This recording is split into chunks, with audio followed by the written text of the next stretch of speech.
जी बिस्मिल्लाहिर्रहमानिर्रहीम जी अस्सलाम वालेकुम जी सारे दोस्तों ਨੂੰ उम्मीद है कि तुसी सब खैर खैरियत होवोगे और जनाब खुशामदीद जनाब ਅੱਜ जनाब सबक नंबर 10 और सबक नंबर 10 ਦੇ ਅੰਦਰ ਜਨਾਬ ਅਸੀਂ ਅਜ਼ੂਏ ਤਨਾਸਲ ਗੁਰਦਿਆਂ ਦੇ ਔਰ ਮਸਾਨੇ ਦੇ ਹਵਾਲੇ ਨਾਲ ਗੱਲ ਕਰਾਂਗੇ ਔਰ ਖੱਸੀਆਂ ਦੀ ਅਲਾਮਾਤ ਨੂੰ ਅਸੀਂ ਜ਼ਾਹਰ ਕਰਾਂਗੇ।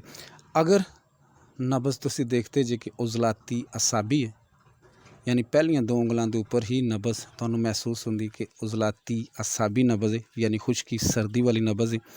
तो फिर ये इन्हां चीज़ों की की अलामत होएगी यानी गुरदियां के अंदर दर्द रहेगा, दर्द जिहड़ा रिहाई रहेगा। अगर एक मरीज़ कहता कि जी मेरे गुरदियां के अंदर रिहाई है, दर्द रहिंदी है, उस तो बाद यानी मरीज़ कहता है कि जी पेशाब मेरा बंद हो जाता है। हुण खुश्क चीज़ों का ज़्यादा तो ज़्यादा इस्तेमाल करता रहे, इस तरह खस्सियां की खारिश है, ठीक है, और इस तरह जिहड़े खस्सीए होंदे ने सुकड़ जाते हैं, छोटे हो जाते हैं।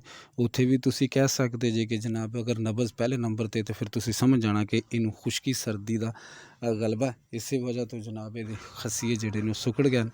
और इस तरह ही पत्थरी गुरदियां के अंदर होना, बाज़ औक़ात ऐसा होंदा कि पत्थरी जिहड़ी गुरदियां के अंदर हो जाती और पता नहीं लगता। अगर दो नबज़ यानी कि गल है कि 2 नंबर नबज़ के उपर अगर तुहानूं महसूस हो रही उंगलियां के मुताबिक तो फिर वो उजलाती यानी कि तुसी कह सकते जी कि इनू उजलाती जिहड़ी अपना पत्थरी है।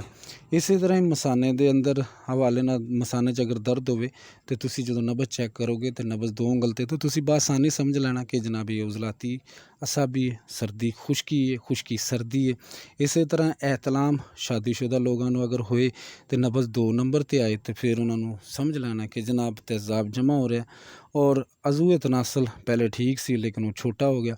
और ये भी तुसी गौर ना देखोगे कि जनाब नबज़ तो 2 उंगल ते चल रही लेकिन अज़ूए तनासल छोटा क्यों हो गया, छोटा हो गया कि जनाब वो अंदर खुश्की सर्दी आ गई और जनाब वो वजह तो जिसम के अंदर जी प्रॉब्लम सी वो पैदा हो गई और वो वजह तो यह मामला बन गया। और फिर मैं तुहानूं समझा दें अच्छे तरीके नाल कि इनू मुश्किल कोई नहीं है, थोड़ा जिहा बस आसानी ना समझ लेना। गुरदियां के अंदर रिहा पैदा होना, पेशाब बंद हो जाना, खस्सियां के अंदर खारिश हो जाना, खस्सियां का छोटा हो जाना, गुरदे च पत्थरी पैदा हो जानी। और जनाब इनू थोड़ा जिहा मद्देनज़र रखना और इस हवाले नाल तुसी इनू गौर फिक्र रखना।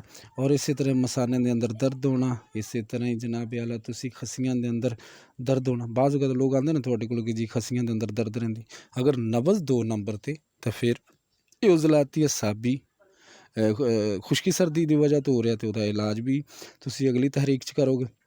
इस तरह इतलाम शादीशुदा लोगों ने भी अज़ूए तनासल पहले तो जिब्बड़ हुण कुछ लोग कहते जी इंतशार पहले पूरा सी लेकिन हुण टुट के आंदा लेकिन नब्ज़ छोटा हो गया लेकिन वो उजलाती असाबी तहरीक च चला गया जिसकी वजह तो प्रॉब्लम जी सी वो आ गई। और उम्मीद कि इंशाअल्लाह ताला तुहानूं अज दा सबक भी याद हो जाएगा।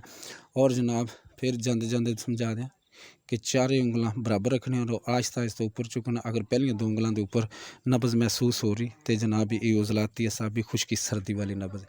जी बहुत शुक्रिया, अस्सलाम वालेकुम। और जांदे जांदे जनाब चैनल में सबसक्राइब ज़रूर कर देना और लाइक शेयर ज़रूर कर देना। इंशाअल्लाह ताला अल्लाह तुहानूं कामयाब करे। बहुत शुक्रिया जी।